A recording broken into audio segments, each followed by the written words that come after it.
Do you need encouragement to turn tragedies into your own triumphant life story? If so, this podcast is for you. Listen to powerful guests who have persevered through challenges so you can gain strength to build your championship life. The host of Professor of Perseverance podcast, Dr. James Purdue. Hey, again. Hey, it's that time again. What time is it? It's that time again for us to get fired up, motivated, get inspired. Let's get some encouragement so we can use all this stuff to help the next person in line that is suffering and needs some help, needs some guidance to be able to fulfill their life better than they expected. Today, we're going to talk to a gentleman here. Boy, this is going to be fun. Boy, fun because he used to live right outside my door. Well, not really outside my door, but close enough. He used to live in Nashville, right outside where I lived. All right. He had a music career in Nashville. He also backpacked over 500 miles in the Appalachian Trail, volunteered at a hospital, completing Ironman Triathlon after his third attempt. Talk about some perseverance there. And he finally, this is probably the hardest one, I bet you, and he had to be able to work hard to sustain, married his love of his life, Samantha. Now, there you go. I bet you that was the hardest one to complete right there. Today, we're going to talk about how to fulfill your life and persevere to have, a meaningful life, to be able to get through it. No, on the other side of this, what I say, the other side of the oh, come on, the light at the end of the tunnel, when you know that a train's not coming, that you made it through, life is going to be beautiful. All right, Eric, come to the show. Welcome here, Eric Teplitz. Hi, James. It's an honor to be here. Oh, no, thank you again for sharing your time. I like to tell people sharing their time. I mean, getting your inspiration, getting your knowledge, getting your benefits to help other people. That's one thing, but people's time is valuable for a lot of people, and I appreciate you sharing this time with us. My pleasure. All right, Eric. Now, again, right outside my doorstep almost, the big music career. Now, hearing other people, just like most things, you've got to work on certain things to be able to get to where you're at. And you know as well as to do, not everybody that sings is going to make it into Nashville or wherever they're at. I mean, not to say they're not good singers, but for whatever reason, they don't make it. For me, I can say for people that are motivational, inspirational speakers, there's a bunch of people out there, but not everybody makes the Zig Ziglar or whoever else, from there. So we're going to talk a little bit about this and how you persevere to be able to do that. And we'll get to, again, some more of this triathlon stuff too. Yeah. All right. Where would you like to start? Well, let's go and start with the, you got it listed first over there with the Nashville music career. And let's go from there. Sure. You mentioned that there are talented people. I mean, talented people are a dime a dozen, really. I mean, there's so many talented people out in the world outside of Nashville, just anywhere, let alone within the confines of Music City, right? And one of the maybe most painful lessons I learned during my time in Nashville was exactly what you said, that talent alone, not only talent alone, but talent and hard work and perseverance and all the things that we're taught growing up we need to succeed won't necessarily guarantee success. And I very much sort of bought the story that I grew up, I suppose, hearing, which is that, if you just work hard enough at something. I didn't think that necessarily I was, the most talented musician that ever was. Certainly living in Nashville, there's such an abundance of hugely talented people. So I didn't have illusions about, being some kind of like wonderkind or anything. But I really did believe that I was good enough that if I literally just gave it everything that I had, put everything, all of myself into it and refused to give up, I did believe that I would succeed, not necessarily like on this huge rich and famous type level, although I very much would have welcomed that at the time.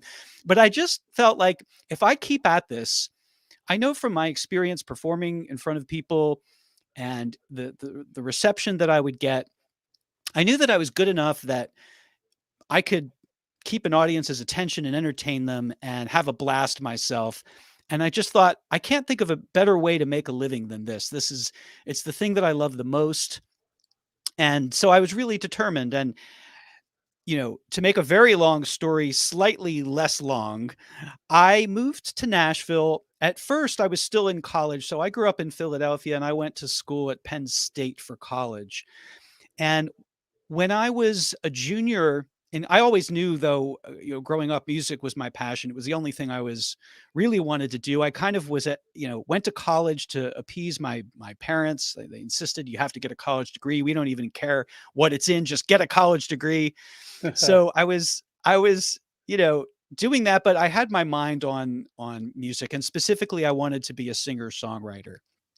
And so while in college, I really kind of honed my craft just by everywhere I went, I would have my guitar with me and if I wrote a new song, I would literally like go floor by floor in the dorm and just play it for people and just put on spontaneous concerts and get feedback. And it was a great kind of environment to, practice my craft in. But when I was a junior, I decided I really wanted to kind of step a level up, and I explored the idea of living in a real music centric place. And the three hubs for the music business back then were New York, LA, and Nashville. And for whatever reason, Nashville is what drew me, even though I wasn't doing country music per se specifically. But Nashville was there was this in the air, there was this buzz about Nashville as being like the next mecca for not just country music, but that it was drawing people from New York and LA as well, and people that weren't necessarily country musicians. And it was attracting songwriters of all stripes and, musicians of all genres. So, I played more or less what you might call folk rock, acoustic guitar driven, songs, but I love so many different styles of music that all those influences seeped in. Anyway, so as an experiment, I spent the summer in Nashville while I was still in college. I found a grad student at Vanderbilt that was subletting his apartment, looking for a roommate. So I spent the summer of 1993. I'm dating myself here, as an experiment of, in living on my own, not in a dorm, but actually on my own really for the first time in my life, and doing so in a music environment, because Nashville was just endless opportunities, open mic nights, writers nights, to perform in front of people, meet other songwriters, and be inspired by just sort of swimming in the musical soup, as it were. So I spent the summer there and I had an amazing, amazing time. I met some fellow songwriters that to this day are still dear friends of mine. And so, but I still had one more year of college to go, and I felt, oh, I got to just get that over with. And I went back kind of reluctantly, but I finished up my degree. And then one of my songwriter friends that I had met in Nashville that previous summer said, hey, I have an extra bedroom available in the apartment. If you want to come down and move in, it's yours. And I jumped on it.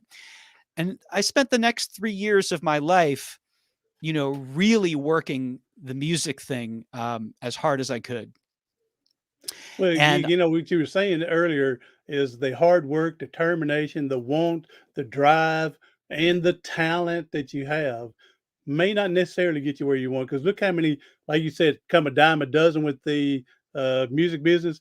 Same thing with athletes, right? How many sure. Oh, people yeah. make it pro?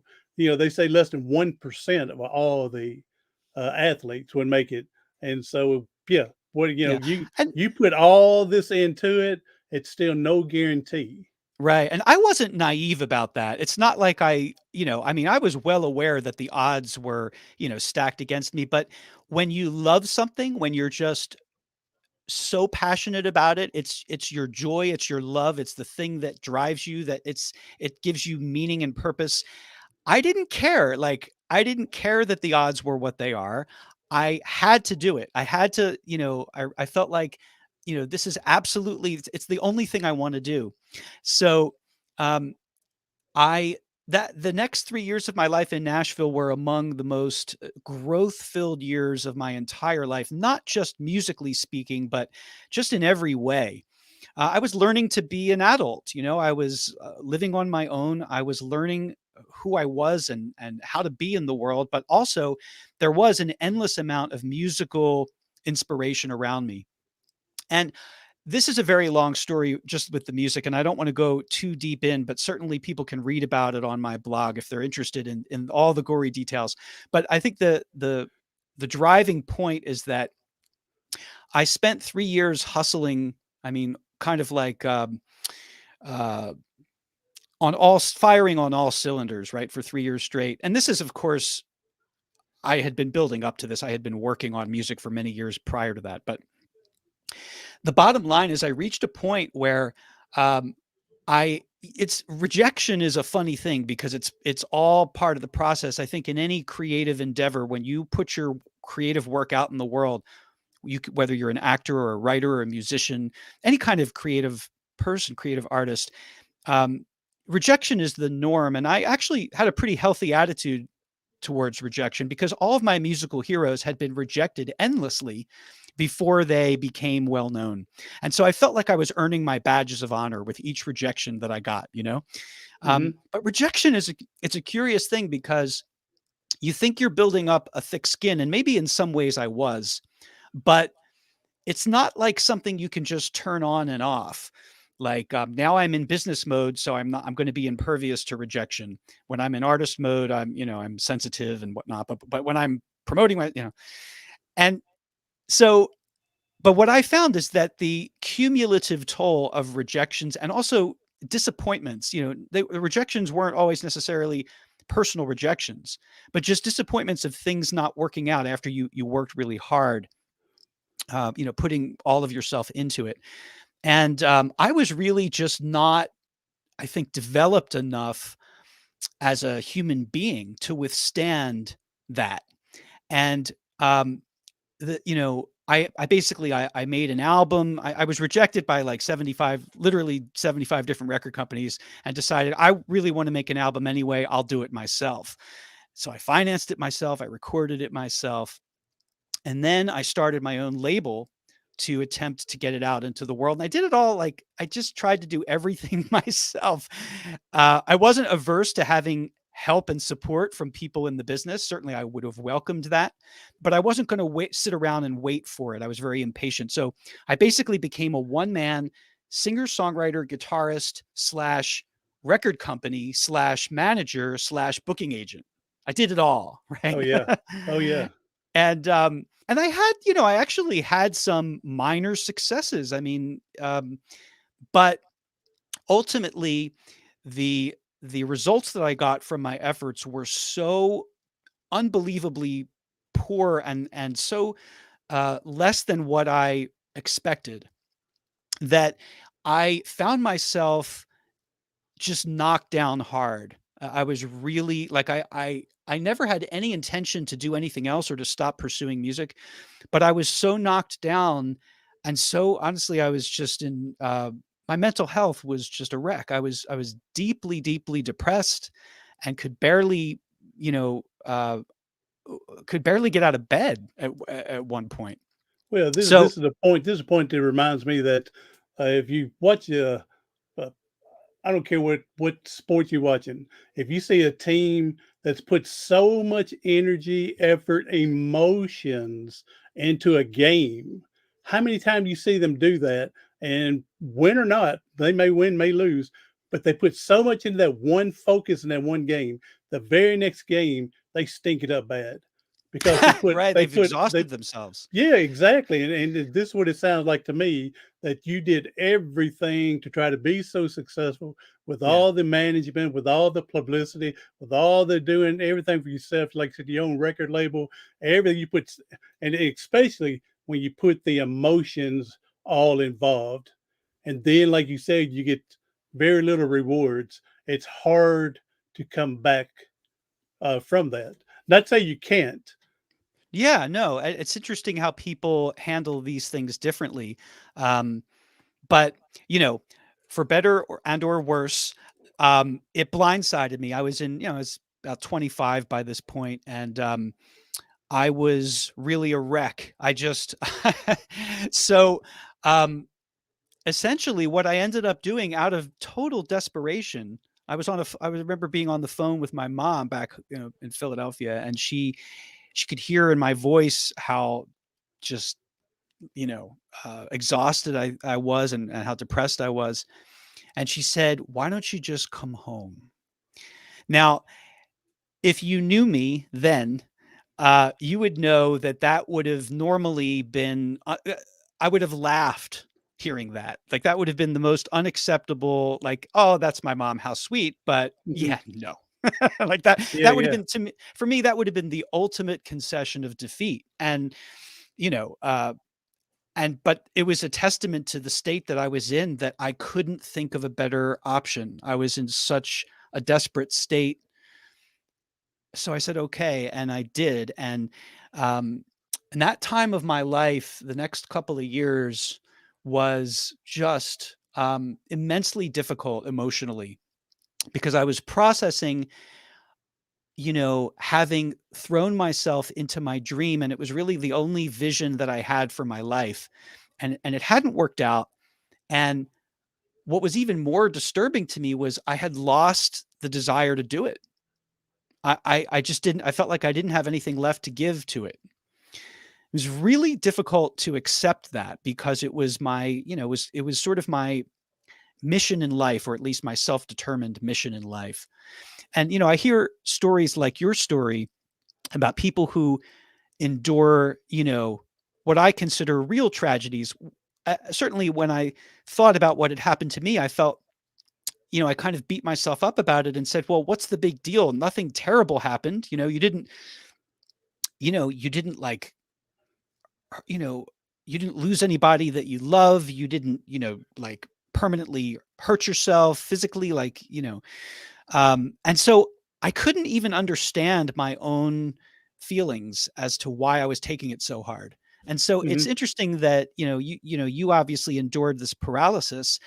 And I think of my experience as a psychological paralysis at the time, because I was left completely lost by this, but I had brought it all on myself. It's not like anyone was making me do this. I was doing this of my own accord. So it was a really difficult thing psychologically for me to deal with the disappointment, but also to deal with this loss of my lifelong dream, and my whole sense of self, and my whole sense of identity. And the journey that I've been on ever since, this is, I'm 49 now, so it's quite a bit of time has gone by. And the twists and turns that my life have taken since then, I never, ever could possibly have imagined the kind of things that I would be doing. And I think that when I look back, it makes me want to, you know, if anyone is listening and identifies with this in any way, and it doesn't have to be the specifics of chasing a dream to be a musician per se, but I think that it's something, if you've given your heart and soul to something and it hasn't worked out for whatever reason, um, the message that I want to convey with my life is that there's so much more available and possible for you. You can't see it if you're in the depths of despair, and if you're, you know, uh, if you're recently traumatized, especially, or even this psychological trauma can go on for years and years and years. You might not be able to imagine.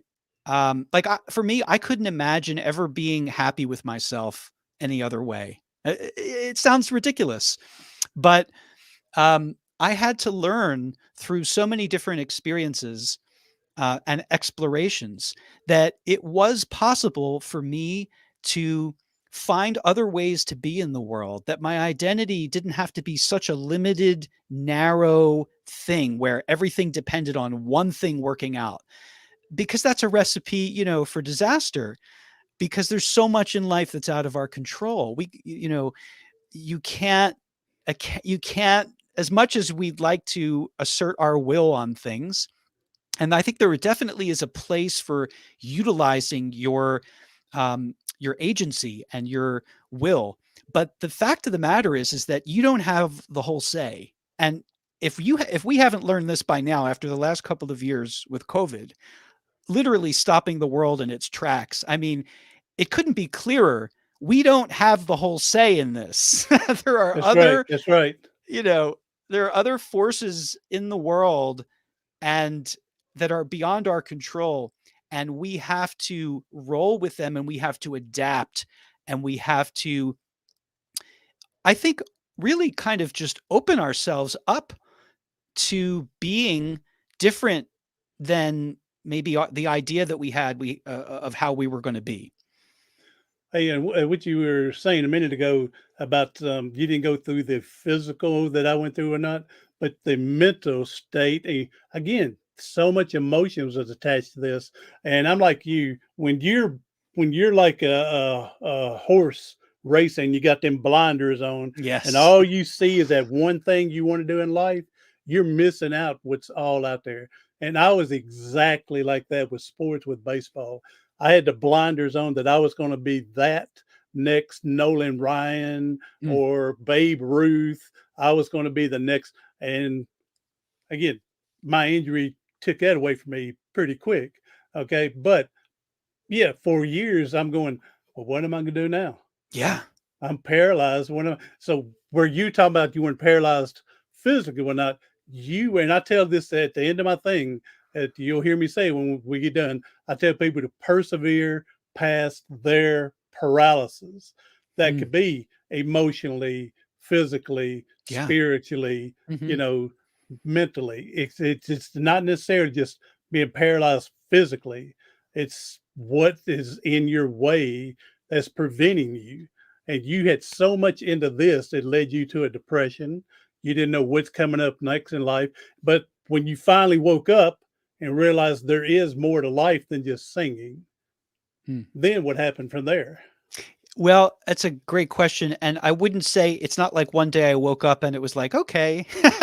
Oh It no, no, didn't work no, like that. Yeah. no, no. It was a It takes very it's amazing to me that I've met other people paralyzed, Hmm. and for me, I was in a 5-year depression, Yeah. and where I try to hid it from my family and close friends, put on the happy smiley face around them, but then when I'm by myself, I'm just so depressed. Okay, because I hid it so much, and I didn't realize how bad it was until I finally got out of it. But Hmm. then I've met other people that got paralyzed, and in 30 days they were heading on doing life the best they can. They didn't care. I mean, they You were going know to live it. And so we're yeah. all different. When you say it didn't happen overnight, We're all it probably didn't. we're all different, but I think the point that you bring up there is a good point, but it also is like there's a danger in comparing yourself to other people, and really in general in any way. But like if you compare, well, this person got over it in 30 days, what's wrong with me? Like that's not helpful. It takes as long as it takes Hmm. you. It takes you as long as it takes you, and you're Exactly. not that other person. And maybe, there could be any number of reasons for why um, we have to process grief the way that we process it. And there's no timeline. It's not like, after 30 days, that's not how it works. I mean, maybe in some cases for some individuals, but their experience was different. Their background was different. They were a different person than you. And it's not fair to you to compare yourself. And by the way, I did this all the time. In fact, Yeah, when I yeah. was pursuing music even, I was saying, I was saying I was 23 and I was like, started to record my album. And I would say, well, when Paul McCartney was 23, he had written Yesterday. I mean, this is what we do to ourselves, right? Like we have these ridiculous ways of comparing ourselves to like the top of the top, with all the stars aligning, Yeah, yeah, I yeah. mean, and we can really do ourselves a disservice by comparing ourselves and having, unrealistic expectations. I'm not saying you shouldn't be ambitious. I'm not saying you shouldn't be try to be the best you that you can be. But I'm saying just that, like, you should try to be the best you that you can be, not the best someone else, because they're a different person and you have no idea what they're going through. You have no idea what their path is. You have your life to live and your path.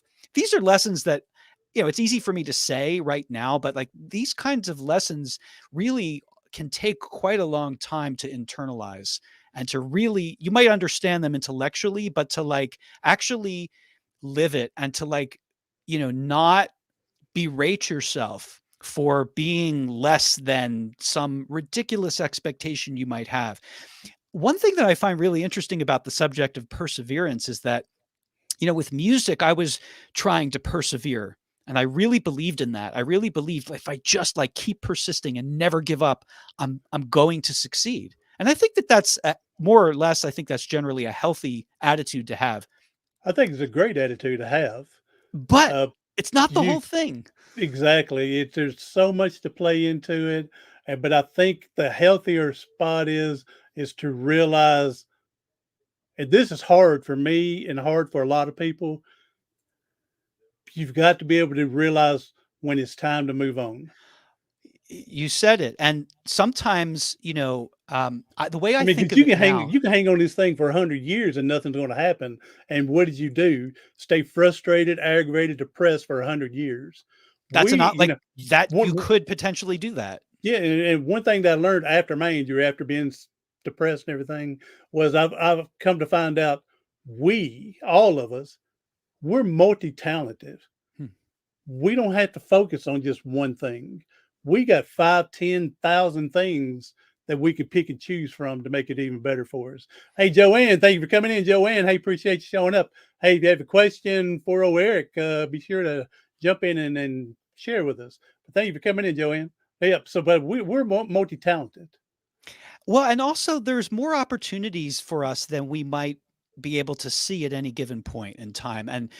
And so sometimes persevering means putting your head down and what I call efforting, putting forth just as much effort. But to your point about sometimes the wisdom is knowing when to stop. And the way that I frame that now is, there's a time for efforting and then there's a time for accepting. And sometimes all the effort in the world isn't going to change something.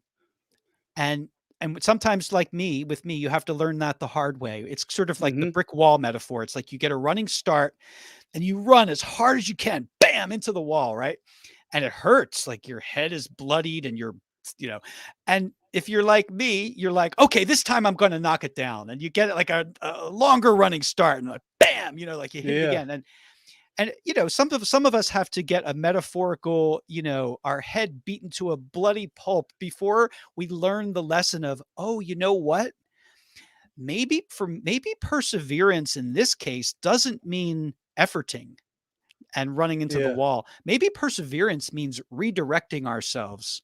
Maybe perseverance Take means, what you have learned and use that and do something that you can still get what you want. Maybe not exactly, but you can still get what you want. So yeah, you're because talking the about. thing. No, So I was sorry, go going to ahead. say, I once had this friend. He passed away here not too long ago, but he told me that in life that sometimes you got to know when to hold them Know and when know to when fold to them. fold them. That was my The friend Kenny. the irony is that now that's one of my favorite songs, The Gambler, and the irony is that the very first song I ever sang in public was that song. It was made famous by Kenny Rogers, The Gambler. I was in the third grade, and we had a school assembly. And this was well before I ever picked up a guitar, and I didn't have any accompaniment. I just loved to sing.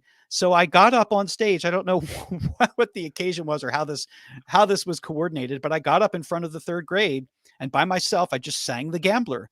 And, I was known for that in school. Like I was the guy that did that. And the irony of at that age, I couldn't possibly understand the message of that song. as it applies to life, Hmm. knowing when to hold them and when to fold them. That's right.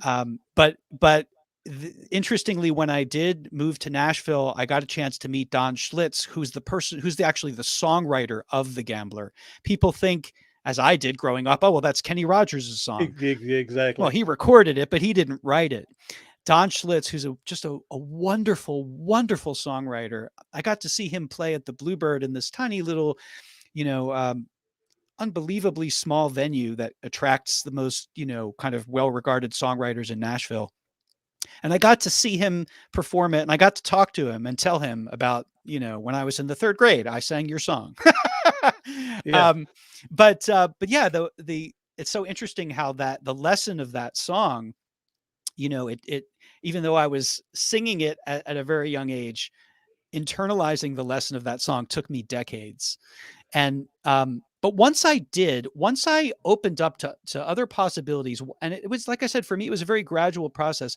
I just started exploring other things. And you had said that you can still get what you want. I think that is true. What happens is that we get attached to it taking a certain form. Like we get attached, for instance, let's say we're attracted to somebody and we think this is the one, this is the person, this is this is my soulmate. And believe me, I had this experience too. And maybe your soulmate isn't interested in you, or maybe for whatever reason, your soulmate is otherwise involved or not, available. And you can take that and you can say, well, that was my one chance, and now I'm going to live alone and miserable my whole life, and I'll never find love. I guess you could do that if you really wanted to. Or what's the other choice? You go out and you meet other people, and maybe eventually you do find that rich relationship, as I did. It took me a while, but I did. And thank goodness I didn't end up with any of the people that I thought I wanted to be with when I was younger. So, That's right. That's right. but there are, because basically what we're looking for are things like, we're looking for contentment, we're looking for fulfillment, we're looking for aliveness, engagement, we're looking for love and passion. And it's not like there's only one way to experience those things. You might experience those things doing something that you never even thought you'd be interested in. And so, like I said, my life took very strange twists and turns. And I was never an athlete as a kid, but when in my 30s, I was living in Los Angeles, and it's a very health conscious culture out here. And it's also very, because of the climate, people are constantly outside exercising. And so I found myself, it started very small. I bought a mountain bike and would ride my bike to the beach and really enjoyed it. I hadn't ridden my bike since I was a teenager delivering newspapers. And from there, I got fascinated by the idea of doing a short distance triathlon. And then this sent me on a whole journey of doing crazy endurance sports that Hmm. eventually culminated in an Ironman triathlon, which honestly, I would have told you, if you had said to me that you're going to do this someday, I would have said, you got the wrong guy. Like that. I am not at all. That sounds like torture. I have no interest in that. But when you start exploring things, you'll be surprised. Sometimes you find that you're actually can be interested in something that you never imagined you would have been.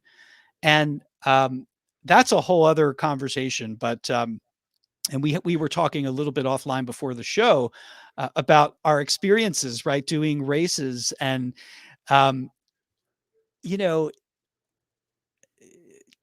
so I started with like a triathlon. Eventually I did a marathon. I did longer and longer races until I eventually tried to do an Ironman. And then um, my first Ironman, I came really, really close, but didn't quite finish. It was sort of a heartbreaking story.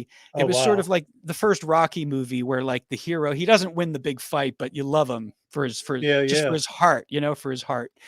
I had put my heart into it.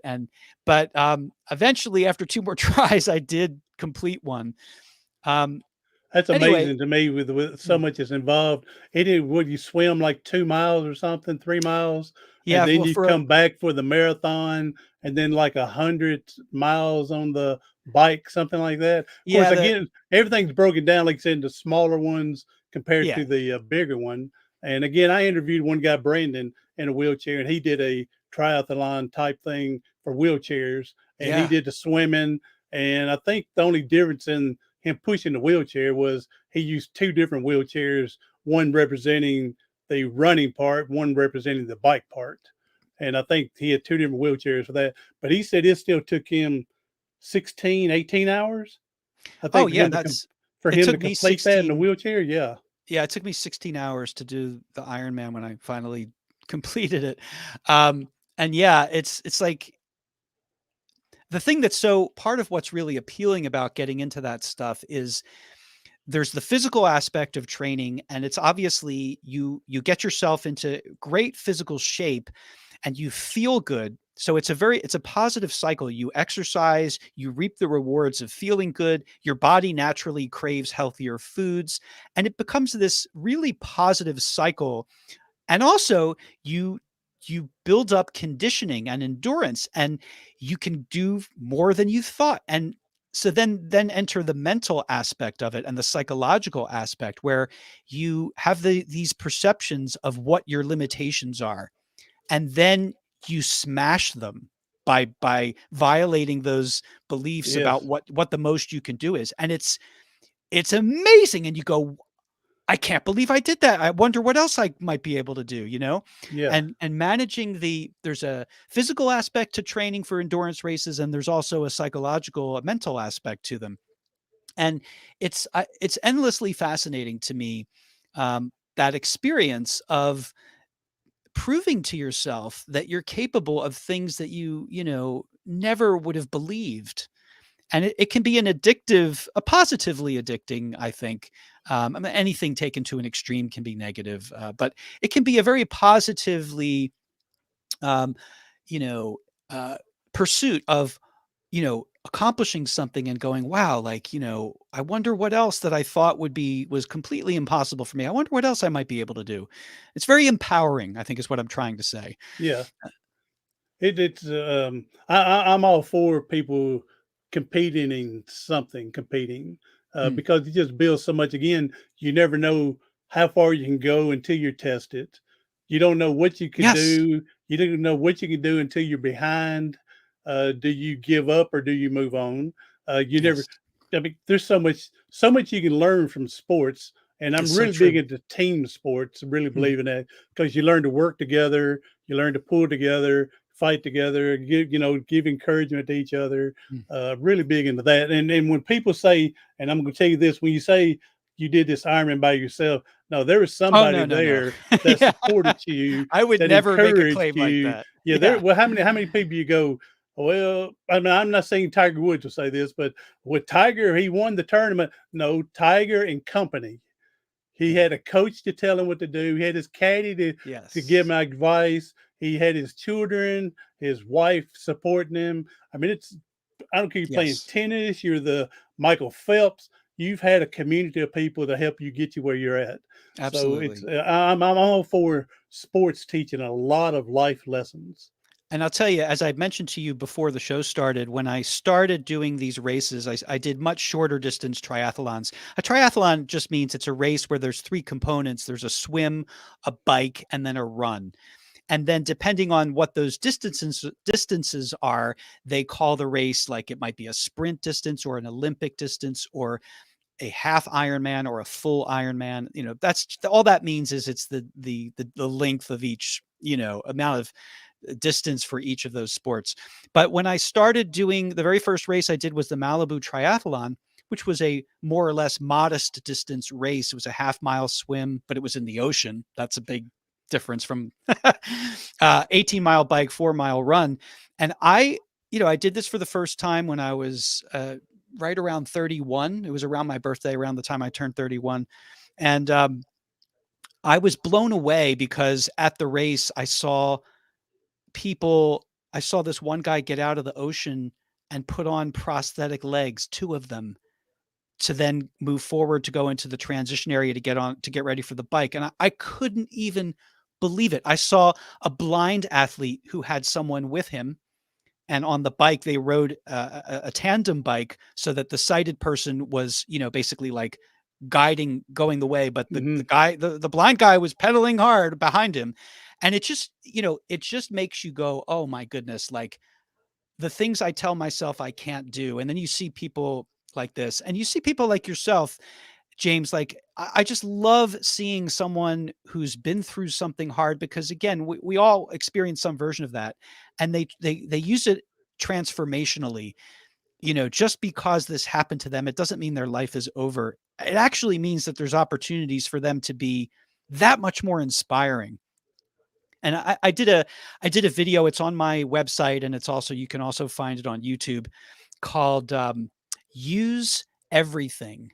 And the idea in the video is that we don't choose everything that happens to us, and there's certainly things we would never choose. I'm sure you would never have chosen what happened to you with your accident.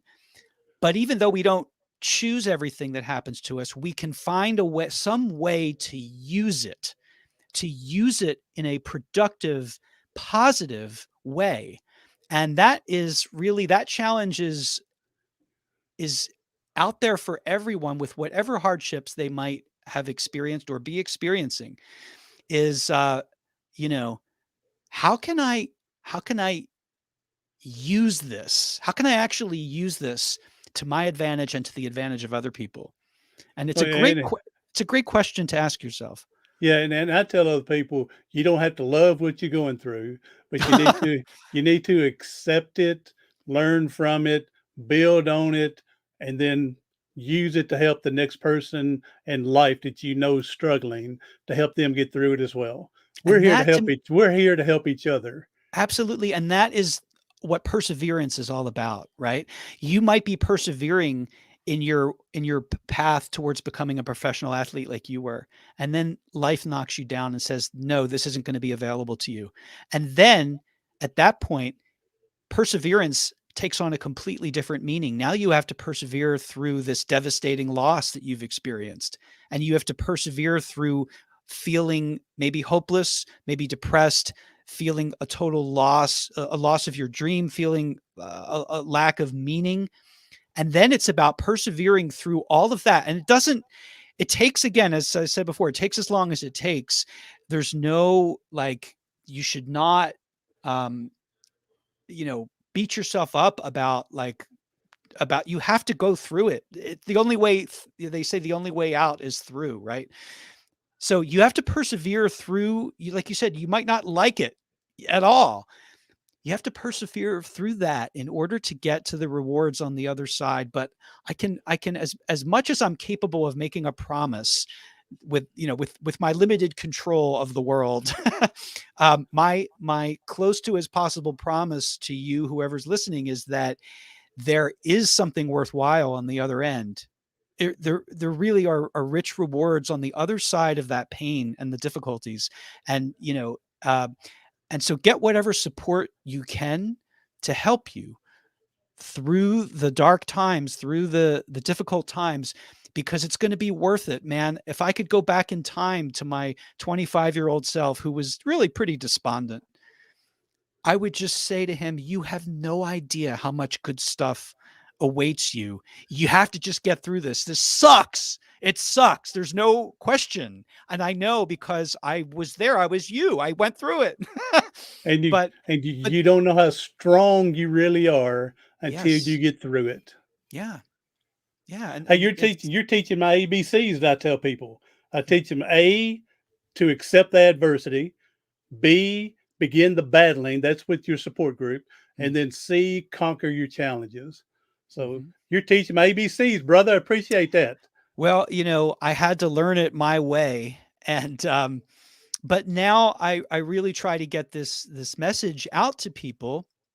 And I have a lot of, ways, like I have a lot of written content. I've been blogging for quite a while.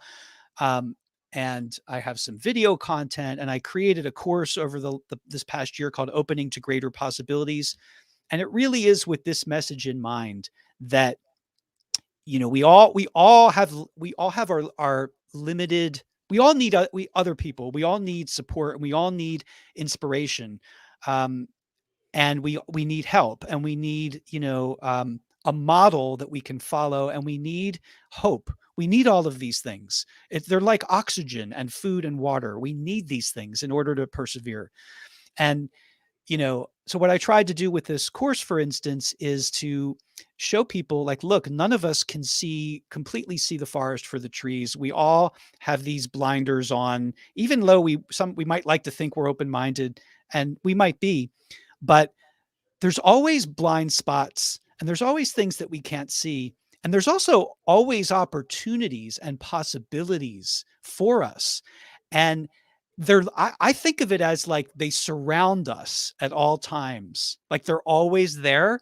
And we just have to have our antenna out and be able to receive those. And it has to, like, we can literally be surrounded by these possibilities and never even realize it, never see them, never have any sense of them. So in the course that I told you about, I offer all of these different strategies coming at it from a lot of different angles of ways in which you can try to access more of that possibility space that's around you, just by taking little, small, simple steps in different directions. I think of them as explorations and seeing where they lead. And I know from experience, like I couldn't have created the course if I hadn't lived it first. So I know this stuff works, and I just really want to do my part to put my own suffering to use in the world by helping other people who may be in a position of unhappiness or even despair, or even just like, feeling like lost. There's always more to explore in life, and there are always other possibilities, and there's always ways in which you can use what happens to you for positively, for positive benefit to yourself and others. Experience is the best teacher in life. So there we go. All right. Hey, Erica, man, I appreciate it. More time has flown by. So, man, we're not going to be able to get into it today, but I want to get you back one day later on. And I want to talk about this 500-mile Appalachian Trail and everything. Yeah. Because I know that took some training and perseverance for that one. So that was I an want to get you back incredible for that. adventure. I can imagine so. And that's one thing that I wish I can get out and do more, being in the wheelchair, is to get out and enjoy Mother Nature more on stuff like that. Because I used to love being outside to do. And don't yell at me, other people on wheelchairs. I know there's a way you can do it, but I don't want to do it that way. So not to say I'm limiting myself, but I'm too old and I don't care about going out and doing it anymore. I will say that nature, being out in nature for me was one of the keys to healing myself. Really, like that was one of the things that, and I think of it as like both a short-term drug and a long-term drug. It can really help you in an immediate sense by just changing your perspective and breathing in fresh air and seeing the beauty of your natural surroundings. That can do wonders for your mood almost instantly, but also as a long-term strategy for being resilient and just getting through the everyday difficulties of life. I make a point of getting nature time in because I just know from experience how incredibly restorative it is. So I encourage you, James, in whatever fashion you can, to do it. I got a friend that he used to go down to Alabama to go hunting, and out in their woods, wherever he goes hunting, there's actually trails, asphalt, so the wheelchairs can get around. Accessible. Yeah, accessible for that. So that may be what I have to do, because I don't know if there's anything like that in Tennessee. So I may have to go do that. But there is a walking trail I get to walk my service dog Ricardo with, and we'll get out on that to go get a little bit of Mother Nature. But let him be your excuse. Let him be your excuse to do it, right? Because he'll love it. Oh, exactly. Oh, yes. Except for the time he wanted to chase that skunk. I'm glad I had a good hope on it. So, all right, Eric, we're going to move on now from here, but I appreciate you coming on and sharing with us. Hey, give us your social media, your website, stuff for people to find you and find your course, and from there. The best way to find me in general and find everything is just to go to my website, which is my name, which is spelled out for you right there on the screen, Eric Teplitz. Put it all together as one word, ericteplitz.com. And you can find everything from there, and you can reach me through there. I do personal coaching. You can access all kinds of free resources on there, and the course that I mentioned, Opening to Greater Possibilities. You can do you can get a free preview of the course if you sign up by going to that website. All right, Eric. And for the ones that are listening on the podcast, again, spell his name is ERICTEP.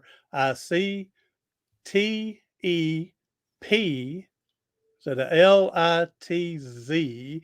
And I will put these links in the show notes for people to make it easier for them to click on it and get there quicker. So, all right, Eric, man, this has been fun for me because of the Nashville Yeah. connection here. It's been fun for me for that. And also after you got into talking, my dad's from Philadelphia. And then you talk about Vanderbilt. Our Vanderbilt coach left to go to Penn State. It's Coach such a small Franklin. world. Yeah, It's such a so small world. you We're all talking- connected. The more you were talking, I'm going, man, it's a good thing I got him on here, man, because talking about a lot of connecting here. All right, Eric, appreciate it. Hey, one last thing I'm going to ask you, though, is we know people are hurting and struggling. And if you can give us a piece of advice on how they can get through today, that'd be a blessing. Yeah, I would say first and foremost, be kind to yourself. It's often difficult for us to show ourselves the same kindness and compassion that it comes easily to us to show loved ones, to show other people, even sometimes strangers. We can summon up incredible compassion for other people, and for some reason, it's easy for us to get blocked in giving that same kindness and compassion to ourselves. I think that's where you have to start. You have to give yourself.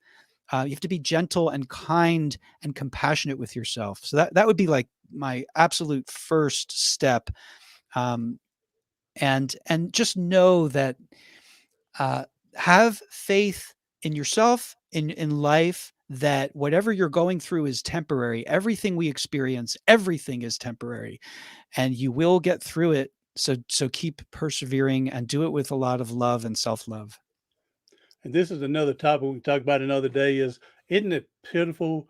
We will beat ourselves up more than the people we blame on stopping us from doing whatever.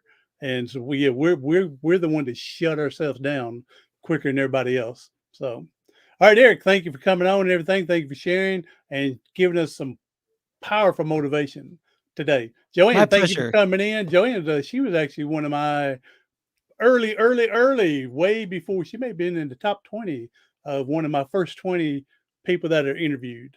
And so, Joanne, thank you for coming in. Hi, everybody Joanne. else, be sure to share us out. Get this to someone you know that can use some positive motivation.